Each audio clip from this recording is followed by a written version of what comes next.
Hey guys, welcome to Why Should I Why for the week. Today I want to talk about something that's a little bit more, well, let's just say it gets a little bit touchy when I start presenting this stuff to our course participants. I want to talk about accuracy and estimation and what that means for an agile team. All right, cool. So one of the workshops we deliver as part of our Agile as a Service program is this idea of estimation. Now, estimation, I've talked a lot about it. In fact, a couple of videos ago, we talked about wideband Delphi, which is a estimation method. But one of the things that people tend to get a little bit worried about is the big brotherish nature of estimation. What happens, guys, is that just very, very high level for those who haven't really quite picked up. In Agile, what we do is we take a huge project, we slice it into really, really thin pieces or slices.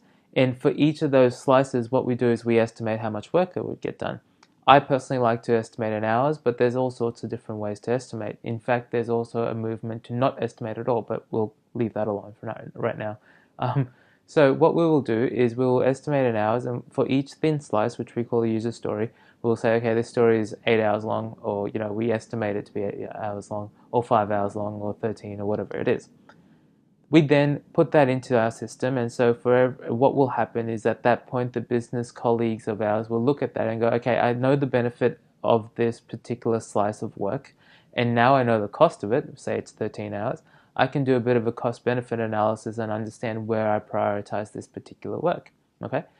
Now, the big brother aspect comes in when we're actually talking about setting up actual hours against that slice of work, okay? So what will happen is, say this person, our business colleague, says, yep, approved, good to go. This 13-hour piece of work we should start. So we get started, and what we will do is ask a developer to actually log in the hours they're working on this piece of work. And what they might worry about is, what if I go over my 13 estimation? I see how that can be a legitimate worry.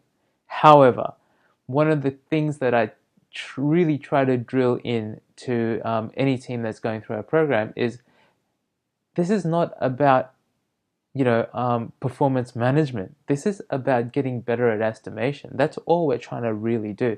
If we have a 13-hour estimate and we take, 40 hours to get this thing done, clearly the next time we are estimating something like this, we should think, oh yeah, okay, last time we underestimated severely, we should probably think that there's going to be a lot longer. We can plan for it this way and ensure that we have enough resources to get a 40-hour piece of work done, even though we thought previously it was 13, right? And it's that sort of continual improvement that really brings Agile and Scrum specifically into its own, right? And that's kind of why we love it so much, or I love it so much, is because there's this idea of always getting better. And if you subscribe to that idea, you're going to fit into this world really, really easily and really well. So when it comes to estimations, remember, accuracy of estimation is a nice thing, but it is not used for performance management.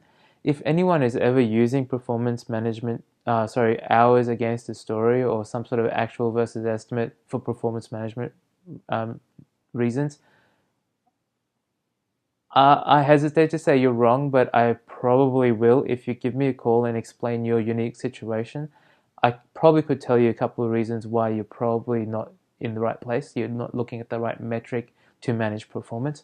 And the last thing is, for my developer software engineering colleagues, we shouldn't really care. If we're getting value out the door, if we're getting high quality code out the door, if it took 20 hours rather than the estimated 13, it took what it took. It was always going to take that long. We just estimated wrong, right? And sure, some people had planned based on our estimate. But at the end of the day, that's just plans. Plans need to change. The whole idea is that things change and we need to evolve with the times. All right, guys, so that's it. Mr. Estimate and Mrs. Accuracy don't really like each other, and nor should they ever. And if anyone is making those two things merge other than for the sole reason of getting better at estimating, you're probably not doing the right thing by your team and by your culture of your organization. And if you have any arguments against that, please give us a call and give it to us, because I love to hear other people's points of views when it comes to these things. We'll talk about no estimates at some future stage, but I can't do it, I'm sorry. All right, guys, have a good week. Catch you next week. Cheers.